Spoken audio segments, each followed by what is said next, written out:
नहीं, ये जो आप देख रहे हैं, ये जिस तरह का उत्साह यहाँ दिखाई पड़ रहा है, आमतौर पे वो उत्साह आने जगह नहीं। अच्छा, सिक्योरिटी का जहाँ तक सवाल है, अगर आप दोनों के बीच में जनता और head of the government Japan के प्राइम मिनिस्टर का डिस्टेंस देखें तो मुश्किल से अगर आप देखें तो कई जगह पे मुझे लगता है 35 मीटर से ज्यादा नहीं है। नहीं है, बिल्कुल 35 से 50 मीटर का ही डिस्टेंस है। 50 मीटर भी नहीं है, 50 मीटर भी नहीं लेंगे तो 35 मीटर का डिफरेंस है।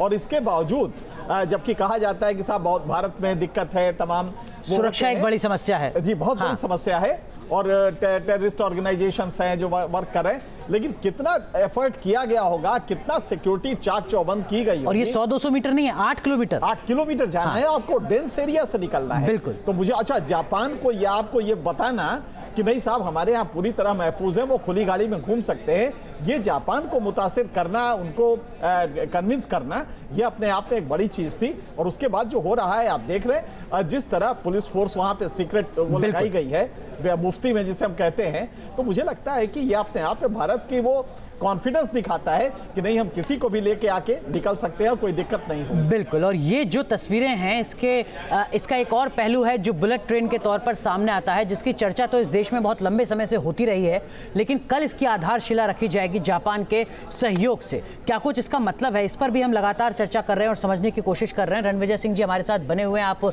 जीएम रह चुके हैं नॉर्दर्न रेलवे के। रणविजय सिंह जी, जो बात बीच में छूट गई थी वो आपसे समझना चाहूंगा। 1 लाख करोड़ रुपए के आसपास का प्रोजेक्ट है, जिसमें 80,000 करोड़ रुपए के आसपास हमें जापान से मिलने हैं आर्थिक मदद के तौर पर। जो आर्थिक मदद मिल रही है कर्जे के तौर पर, और जिस तरीके से उसका भुगतान होना है, क्या आपको लगता है कि भारत के लिहाज से वो एक सही समझौता है, बहुत ज़्यादा नुकसान नहीं होने वाला है, इससे बेहतर समझौता नहीं हो सकता था, इससे बेहतर तरीके से आर्थिक मदद नहीं मिल सकती थी कहीं से?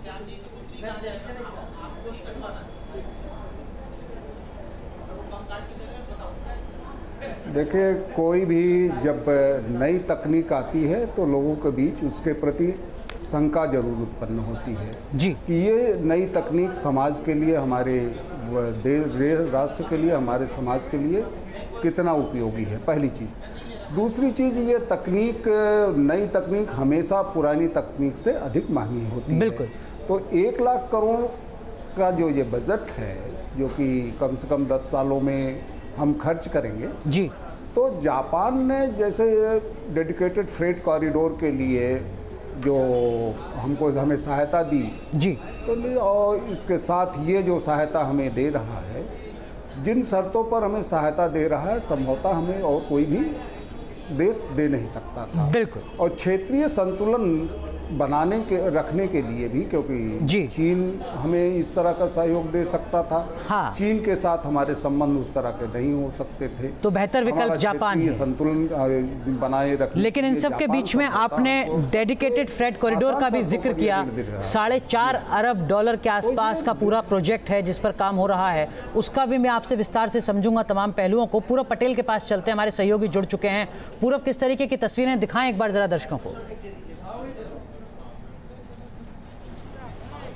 देखिए, प्रधानमंत्री नरेंद्र मोदी और शिंजो आबे का जो रोड शो है वो अभी अभी यहाँ से गुजरा है। आप देख सकते हैं कि यहाँ से लोगों की जो भीड़ है, ये लोग जो देखने आए थे, हाथों में जो फ्लैग है भारत और जापान का, देखिए लोग काफ़ी खुश है क्योंकि अभी अभी उन्होंने प्रधानमंत्री नरेंद्र मोदी और शिंजो आबे का रोड शो यहाँ पर देखा है। कुछ नौजवान हैं, उनसे बात करते हैं। कैसा लगा दोनों को देख के? बहुत ही अच्छा लगा, एकदम बहुत ही अच्छा लगा।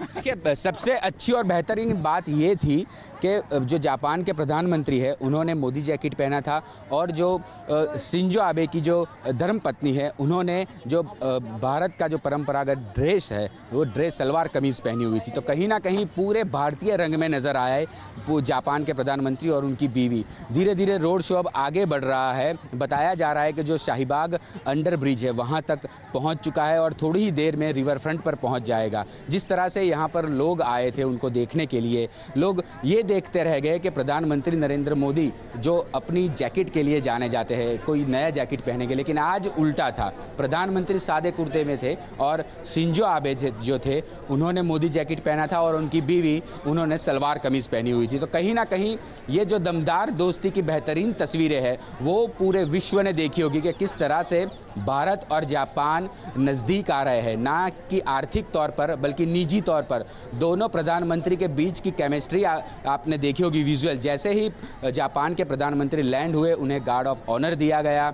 बाद में जो गुजरात का पारंपरिक गरबा है वो दिखाया गया। बौद्ध धर्म जो जापान में भी माना जाता है, और जो बौद्ध धर्म के जो गुरु थे वो भी वहाँ पर मौजूद थे। और पूरे रोड शो के दौरान जो देश के अलग अलग राज्य है उनके जो नृत्य थे, यानी गुजरात, महाराष्ट्र, गोवा, तमिलनाडु, मिजोरम, उत्तर प्रदेश, बिहार, सभी राज्यों के जो पारंपरिक नृत्य थे वो दिखाए। और ओपन जीप में सबसे महत्वपूर्ण बात ये है कि इतने बड़े देश का प्रधानमंत्री किसी देश में जाकर ओपन जीप में भारत देश के प्रधानमंत्री के साथ रोड शो कर रहा है। हालांकि ये बात अलग है कि लोग चुनावी तौर पर देख रहे हैं, क्योंकि जिस तरह से इस साल आखिर में गुजरात में चुनाव है, तो कि इसी तरह से एक भारतीय जनता पार्टी का प्रचार भी होगा। लेकिन बड़ी बात ये है कि जापान के प्रधानमंत्री राजी हो गए ये रोड शो करने के लिए, क्योंकि 8 किलोमीटर कोई छोटा रूट नहीं होता। बहुत ही टाइट सिक्योरिटी के अरेंजमेंट किए गए थे, क्योंकि एसपीजी के साथ साथ जापान सिक्योरिटी जो फोर्स है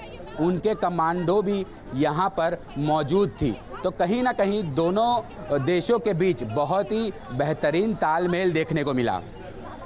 बिल्कुल, पूरा आप बने रहिए हमारे साथ। तो ये बेहतरीन तालमेल सिक्योरिटी फोर्सेस के बीच देखने को मिला, और यहाँ पर ज़बरदस्त इंतज़ाम किए गए हैं, ये देखने को मिल रहा है। और काफिला लगातार आगे बढ़ता हुआ, बड़ी संख्या में सड़क के दोनों तरफ मौजूद हैं लोग, और सबका अभिवादन करते हुए प्रधानमंत्री नरेंद्र मोदी और साथ ही जापान के पीएम शिंजो आबे और साथ ही उनकी पत्नी भी यहाँ पर, और खुली जीप में ये आगे बढ़ते हुए। इनके सिंह जी, जिस तरह से संस्कृति की झलक दिखाई जा रही है, लेकिन खुद ही भारतीय संस्कृति में ऐसा लग रहा है कि रंगे हुए हैं जापान के पीएम और उनकी पत्नी। खुद वो ये दिखा रहे हैं कि हमें इसकी पूरी अनुभूति है और हम इसका बेहद सम्मान करते हैं और इससे काफ़ी प्रभावित है।